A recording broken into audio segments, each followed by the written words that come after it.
在这个月他要就任美国总统，大家都在等待川普上任之后，这个世界的新秩序会如何？我们看到川普不断强调他要美国优先，而且现在非常清楚摆明他的唯一敌人，他的首要敌人就是中国。而美中的关系在未来的4年里面，到底会有怎么样的变化，会有怎么样的进展？而现在中国出现非常微妙的变化。我们知道，在过去这几年里面，中美的关系非常的紧张，因为中美的关系非常紧张，所以就看到在网络上，在微博上面，小粉红对美国是极尽各种的攻击，极尽各种的羞辱。可是现在画风完全转变，包括我们看到美国驻华大使馆在讲，在吉米卡特获释的时候，甚至在谈到了这个双方的建交的关系的时候，你看到底下的留言跟过去的态度、跟过去的画风完全不同。他们现在在讲说，哦，美国才是中国的好朋友，中美的关系是人类史上最伟大的双边关系。你觉得这只是个别人留的文章吗？那当然不是，那是那个中国政府的态度。但中国现在对美国极力的示好有用吗？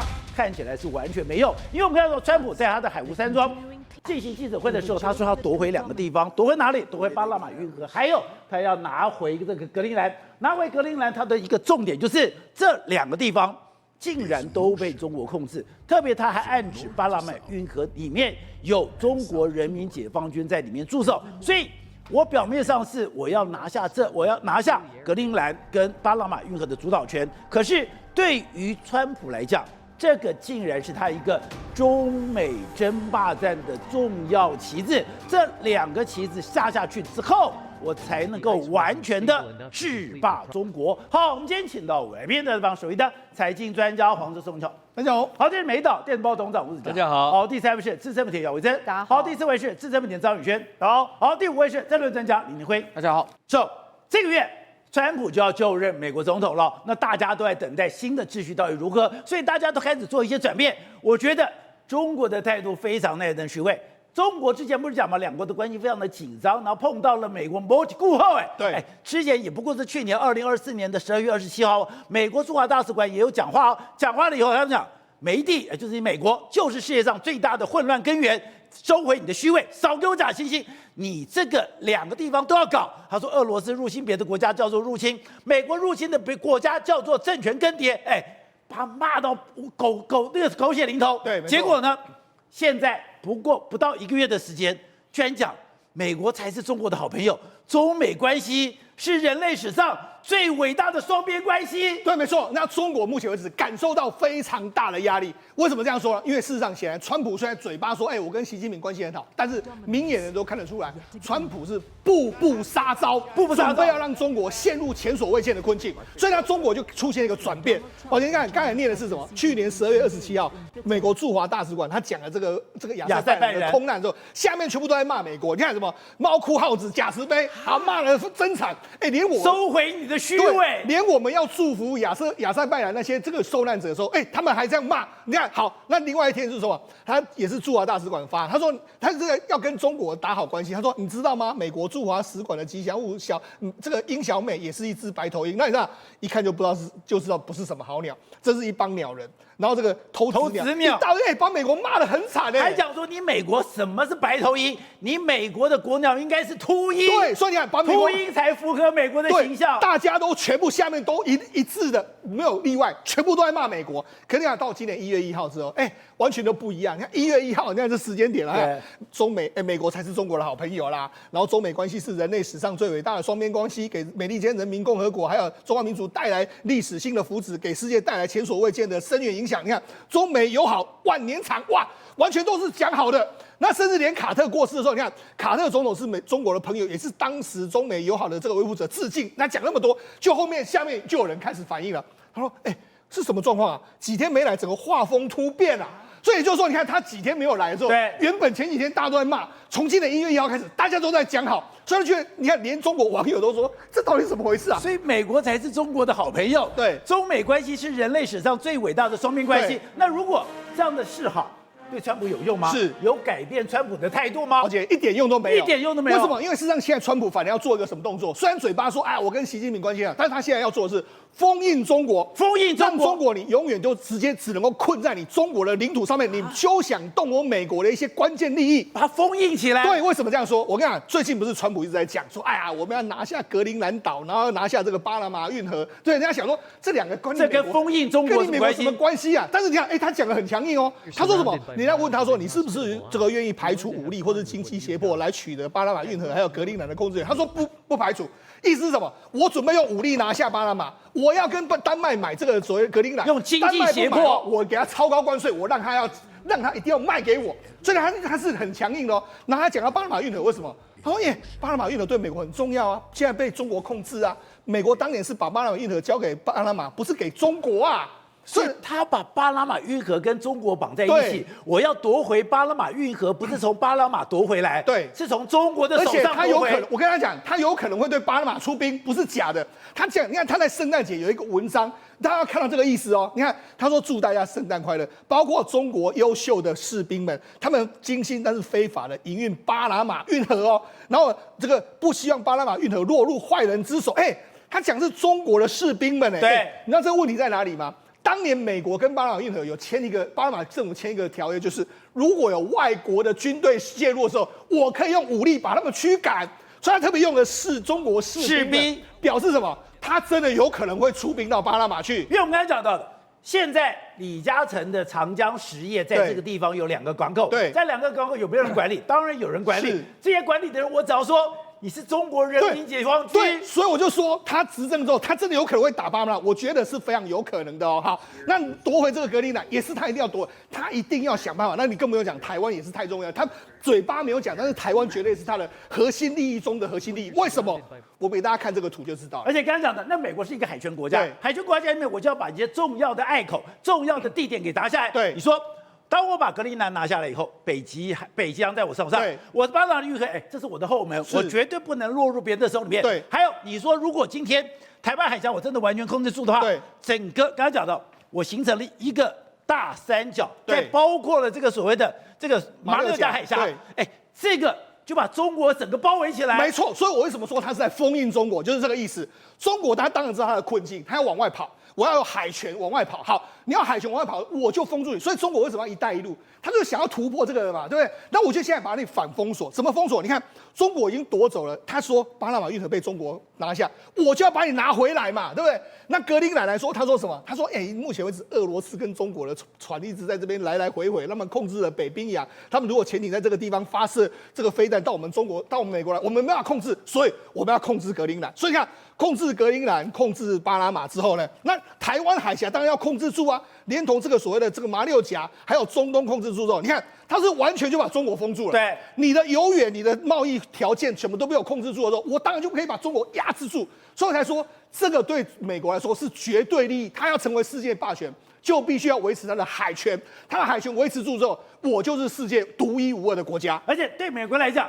其实中国这几年来一直在经营它的所谓的中南美洲，没错。这个它现在已经在这个所谓的秘鲁搞一个前海港，对，这个前海港它是可以停军舰的哦。是，我已经在你的后门下了一步棋了。如果我现在刚刚讲的，在巴拿马运河里面，我的河记黄埔里面，以长江实业也有这2个港口，对。如果我再把巴拿马运河等于是我已经在你的后门生事了。对，没错。实际上控制巴拿马来说，有5个重要的港口，5个重要港口，5个重要港口来说的话，河记黄埔在这边，还有在这边都控制一个港口，所以2/5头跟尾都是被他控制住，所以你就知道它不是2/5，对，它是头尾都控制了。对，头尾控制住，所以你看他对这个整个巴拿马的等于是有非常大的这个控制的力量。那甚至前几年的时候，这个中国一个这个蓝桥公司，他在里面买了一个岛，那个岛也是一个非常重要的地位，所以也就是说。巴拿马运河事实上现在实控者真的不是巴拿马，现在真的是中国，所以这个对美国来说难以承受，因为美国的东岸跟西岸的贸易就是透过巴拿马运河，对，美国60%的商品是透过巴拿马运河，这样东岸西岸这样运来运去。那你知道这个巴拿马运河对美国来说多重要？美国的舰队在2次大战的时候呢，太平洋舰队跟大西洋舰队就是靠这个巴拿马运河那边走来走去，所以这个对美国有绝对的利益，现在被谁控制？被中国控制。他当然不能接受，川普绝对不能接受，所以才说他绝对有可能会用武力的方式夺回这个巴拿马运河。或者川普还都没有当选，中美又开始更紧张了，而且在很多地方开始已经有战争。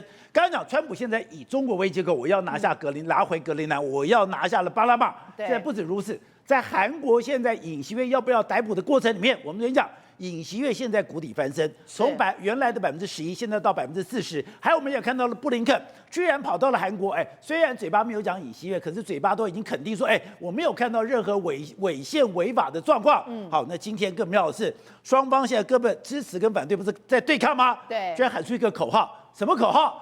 中国人滚出去！是你心里想说，这从头到尾不是就是中国这个韩国自己内部的一个政争吗？跟中国有什么关系？我告诉你，现在是执政党的国会议员，也就是国民力量的议员金文殿直接跳出来，他说什么？他说中国有非常多的公民在这个抗争游行里面假装是我们韩国人，要求要尹锡悦下台，真假的？所以他说其实你说在那个游行队伍里面是中国人。对，然后呢，不是只有他说，有另外一个也是他们的一样，是他们执政党的一个议员，也讲到说什么？我跟你说，我在现场听到非常人操着中国口音讲中国话，就是说要来这个里面要弹劾尹锡悦，他的意思就是讲什么背后有人操控，所以呢，他们现在这些执政党的议员纷纷把苗头指向中国，说原来这个最大的阴谋是谁要推翻尹锡悦，是谁要在韩国搞这样子的一个对立，原来后面其实就是中国，这是目前执政党议员讲出来的话。结果后来中国讲什么？中国说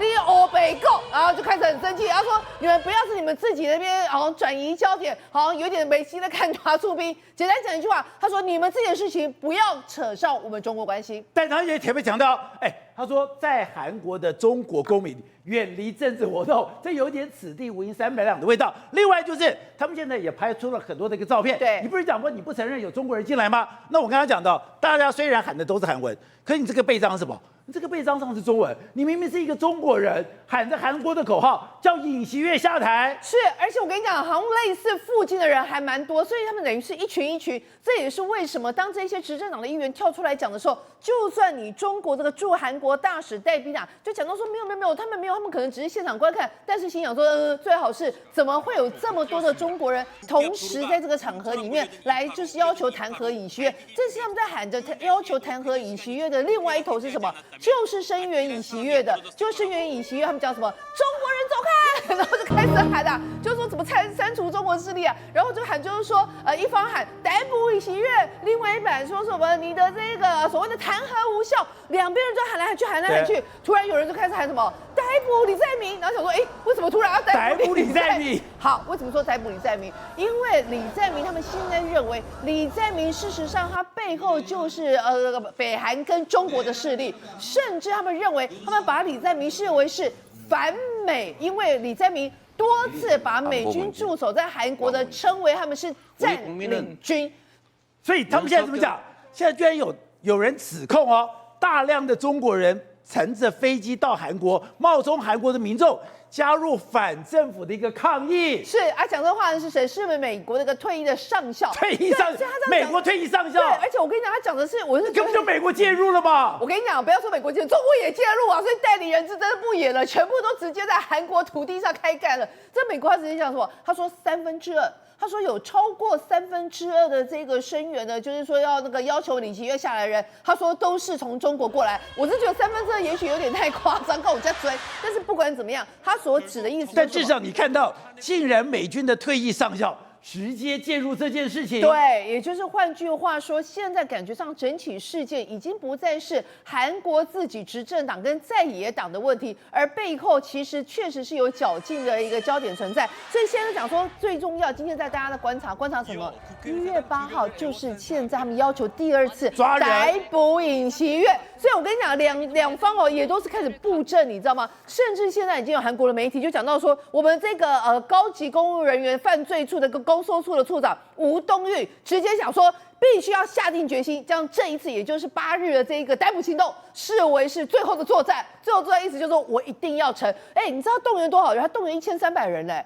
他动员1300人，还说什么我们因为前面已经有什么围住啊，然后中间有很多的那个他们自己的有点像是禁卫军，所以我们必须要透过这个直升机，然后透过这样爬下来的方式，然后去逮捕李希月，讲那些是很恐怖哦。但是另外一方面，所谓的警护处长这个警护处长当然是朴忠俊，他当然就是要保护李希月的，他也就是说我告诉你，你不要乱动，你乱动，你有1300人，我一样有1300人，而且我还有干扰无人机的设备，而且我还有一些探测手的一大堆手枪的，所以现在感觉起来好像有点两方对峙，恶意螺旋越来越高，会不会真的一个所谓的内战就会在近日展开？吴总，你曾经讲过，川普如果再回来的话，这个世界上最重要的主旋律就是美中对抗。可是跟一开始不是讲吗？中国已经放软了，中国在之前还骂美国说你是猫哭耗子假慈悲，还说你是不断的去介入国家的内政，别人是入侵，你是这个所谓的这个政权的轮替。对美国没有一句好。可是我现在都讲了，中美是这个所谓的友谊长存啊，中美是世界上最好的关系啊，我都姿态放软了还不够吗？不。川普一直强调他跟习近平的私交，每次强调，每一次强调完的话，他手下就做一个怪动作出来，就是戳他一刀嘛。所以川普跟习近平的私交是一件事情，但是他对围堵中国这个事情来讲的话，他是私利，他从来没有放松过啊。对。但是你看到今天的另外一个更重要的是，他现在在海湖庄园的演讲，我是有看了，我没有全部看完，看了一大半啊。他另外有一句重要的话。他要把墨西哥湾的名字改掉，美洲湾他 Gulf of Mexico 把它改成美国湾，对，把它改成美国湾，它是什么意思？所以你要知道，川普这次的2.0回来，他有一个核心的思维，就是他的 MAGA 是什么东西 ？MAGA 是真的100%的美国民族主义嘛，就也就讲难听点，就是大白人沙文主义的一个进阶版嘛。他考虑到是什么东西？他考虑到是他美国利益嘛，所以他现在是完全是美国利益。美国湾是什么意思？就是他眼中只有美国，没有看到别的东西。只要我美国符合美国安全的，对，他要拿格陵兰的目的不是为了利益，他是美国安全，所以我要把格陵兰拿回来。对，那丹麦就昏倒了嘛。那丹麦又昏倒的情况之下，他会不会松手？他不会松手。那可是丹麦释出一个气氛啊，说我们愿意跟美国一起合作经营极区的利益，就是这个在这个附近的这些的相关的一些，因为目前来讲的话，因为冰川在融化嘛，冰川融化之后有很多稀土不断的冒出来了，那这个东西川普一定要去干这个事情的嘛。然后你说他然后巴拿马他讲的更离谱。他说：“我们当时把巴拿马还给巴拿马的，是要还给巴拿马。现在巴拿马不是巴拿马人了，现在中国人在经营巴拿马，所以我们要从中国人手上把巴拿马运河拿回来。对，他的逻辑是这个逻辑，有没有道理？有道理吧？他的道理都对啊，他就是美国利益，所以他这个会不会干？他当然不排除军事。”他当然不排除用军事的方法。他过去在巴拿马用过军事方法没有？用过嘛？那个诺瑞加，他直接就派特战部队把他押回来，到美国法庭审判呢，贩毒他直接在用刑事犯罪把他关了好几十年。这个什么事都干得出来，所以这个事情都开始在干了。我刚刚讲的这个脚步越来越接近了，他的焦虑感也跟着浮上台面了，你知道吗？这个1月20号。这个 deadline 之前，这非常多的事情要完成。这最重要的事情，当然核心第一目标是中国，但是更大的事情是整个它的 MAGA 的这个铺排。对不对？当然，为什么中国要示软？因为它现在碰到它内部非常大的问题，除了我们刚刚讲的经济问题之外，它的社会控制力感觉上也是越来越弱了。你都很难想象，在中国一个学校里面，咱们我看到画面，把我吓死了，竟然公安进来了。公安进来的状况下，居然还可以聚集了上万人。聚集上万人的状况下，还可以把公安给打出去。是，你知道吗？总共今天1月5号这个场合，总共聚集了大概有5万人。这5万人全部都是这一个浦城附近的居民。为什么？他们为了放的声音很大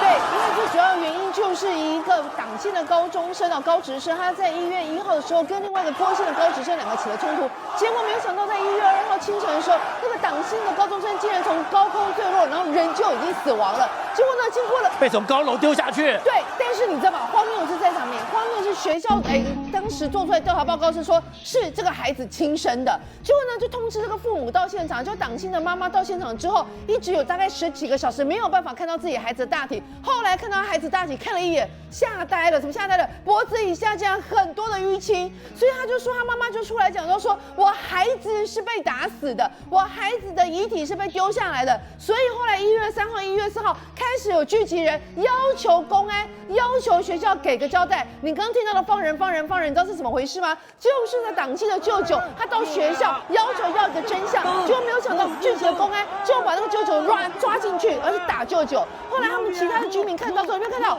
大家都跟着进去，就叫他们放了舅舅，放人，然后双方的对峙情绪越来越高，到后来因为警察开始动武力，开始打人之后，后来其他的那些其他的居民也绕狼来，所以最后变成1月5号的时候，涌进了5万人包围这个学校。5万人，对，而且我跟你讲，他们甚至有逮到那个副校长，就跟他讲说，你们怎么会这样子？孩子明明是被先跑的是公安，对，直接拿东西丢公安，是因为那个一开始是公安先打人，后来他们对附近居民越来越生气之后才会围起来。他们说这大概是近2年来全中国最严重的一起所谓的校园而衍生出来的冲突抗争的一个事件。前一次大概就是一个白纸革命，所以他们就讲到说，为什么这一次事件会引发这么大的一个愤怒？最主要原因就是被人家发现说，所以我刚刚看的画面是穿着制服的公安被打出学校，是因为他们一开始先动手去打陈抗的人，然后呢，现在就变成学校这个部分就冲突越来越大。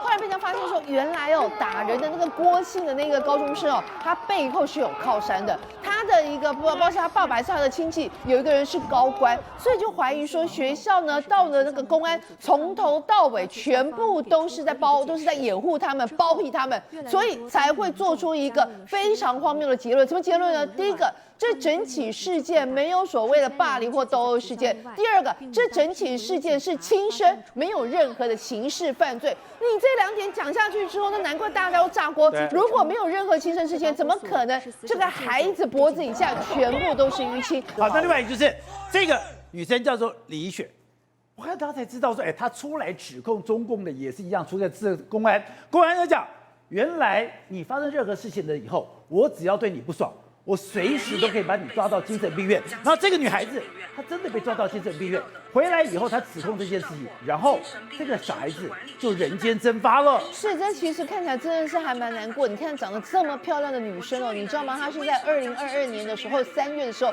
因为一起民事的案件，她上了当地的一个警察局，想要去报案。结果在这个过程里面，就有另外一个刑警看她漂亮，看她可亲，然后呢就开始要对她毛手毛脚，然后我要这女孩子个性也是很那个刚硬的，他就跟她就是在那边抵死不从，然后2个人弄到了大概天亮，然后本来是可以全身而退，后来到了隔1个月之后呢，这李一雪就说，我本来是要报案的，你怎么可以对我这样？所以他要往上报去举报举报这个赖姓的员警对他就是毛手毛脚，就没有想到因为这样的情况，那个赖姓员警竟然落了5个还10个人，就把他给就是欺负他，然后而且呢就把他那个抓了之后呢，就说他精神有问题，他精神有状况，把他竟然直接送到了精神病院，就把他抓去关了。然后呢，在抓去关之后，这个女的就是被抓去关，再消失好几个月，后来被放出来，从2023年开始，她就不断的就是去控告，而且就说这个精神病院说我没有精神疾病，为什么你可以光凭这个员警的这个口供，然后就把我抓去关那么久？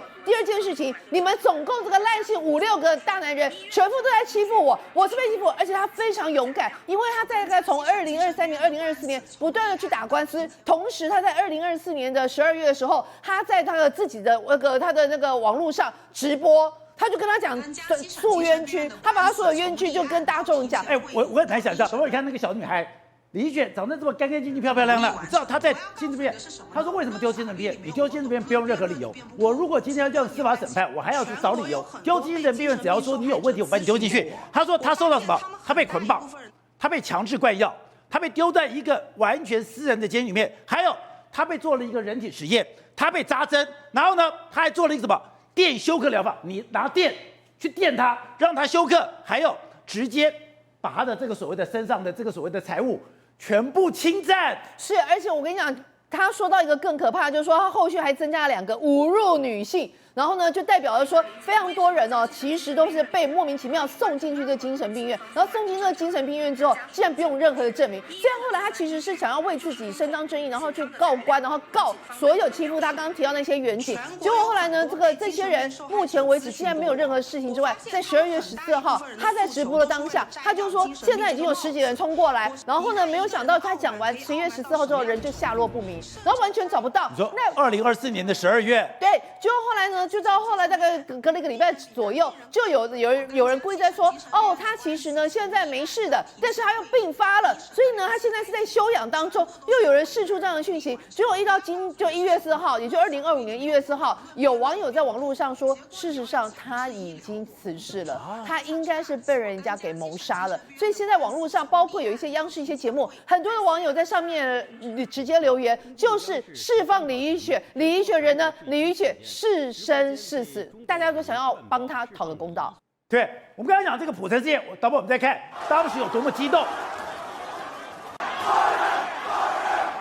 你说这个事情在中国真的烧起来了，非同小可哦。你知道5万多人然后上街头要求要放人，然后这什么地方呢？这个浦城县的左边就是习近平的老乡，就是老家，就是什么富平县。右边就是什么梁家河，梁家河就是什么地方呢？就是习近平当知青下乡的地方。什么意思呢？如果他连老家都保不住的话，这么多人上街头抗议，他会不会跑到外溢到其他县市去啊？而且不要小看哦，因为习近平他爸爸习仲勋的墓啊，有人说叫做上访村。什么叫上访村呢？就大家如果不满意自己的有冤屈的，就有冤屈就跑，不是跑北京哦，是跑到富平县他老爸的坟前，就跟他老爸哭诉。如果说这个浦城事件没有好好处理的情况之下，整个陕西就是习近平的老家，这样子一直不断的扩散来讲，里面中国内部有多少压力锅啊，不断的一直爆出来的情况，其他省份不会有类似的情况。如果这山西很凶悍的，如果对陕西人是蛮凶悍的，那个陕西那个又是古都的个地方，那这时候如果你连陕西都压不住的话，其他省市怎么办？其他省市说不定这些压力锅的一个上街抗议啊。所以你可以看到，现在中国内部来讲的话，习近平的问题真的是还蛮多的哦。但是外部来讲的话，你看到川普在干什么事情？还没上任，就整个把这个中国的整个锁要全部把它锁起来。你看，他说格陵兰，你说那个巴拿马，甚至于说台湾海峡，甚至于说整个南海、马六甲海峡，整个局面来讲的话，还没上台就已经做事声浪了，就是干嘛？什么意思？就是要把中国把它整个封印起来，有点像什么东西？就像把孙悟空压在五指山底下，让你连动弹不得。那这个目的在干嘛？就是让美国趁这个机会的时候能够跑在前面，越跑越远，让你中国永远追不上。所以真的把它临兵斗阵给封印起来。是啊，那你看到那个北冰洋的整个地形、战略地形来看的话，非常非常清楚啊。为什么呢？你现在他不是前些日子还跟杜鲁道讲说，要么你加拿大作为一个州就好了嘛。然后在旁边来讲，北冰洋，对他要北冰洋，为什么北冰洋呢？因为他知道说未来如果中国他如果用跟俄罗斯合作的话，这种所谓的地缘战略来讲的话，美国一向都是海权立国，海权为主的地方，如果北冰洋被他夺了情况之下怎么办呢？以后美国有可能来讲的话，背面都会受到威胁，因为这个地方早就有中国。你看，中国之前来讲的话是要投资这个格陵兰岛哦，干嘛一大堆机场跑道要中国来扩建，要来中国盖港口，结果全部都是美国施压的情况之下，要求丹麦不要让给中国。所以现在其实，在川普第一任任期的时候，早就要做的事情，只是延到第二任来做而已。但是他现在所做的任何一个动作，不管是他扬言说要用武力，我认为啦，川普讲话有的是真的，有是假的，真真假假。但是对于这个所谓的要格陵兰要丹麦格陵兰卖给他这些事情，还有巴拿马这些事情，要甚至用武力要夺回来，其实我认为他讲话是玩真的。好，但是宇轩，刚才讲现在中国有个大的问题就是。现在全世界的财经媒体都在报道，是说，在全世界上讲的 iPhone 的这个价格是非常硬的，结果没有想到 iPhone 居然在中国大降价。那只有在 iPhone 在大降价吗？没有，华为的 Mate 其实也是大降价，代表它的经济真的有问题了。中国刚才讲了非常多维稳以及内部动荡的问题，但其实它追本溯源有个最重的原因就是经济。为什么？因为你仔细看 iPhone 呢，这是基本上的人手一只都应该有的手机，但它在中国的市场，首先它已经面对到整个销量下降了将近快要一半，跌了47.4%。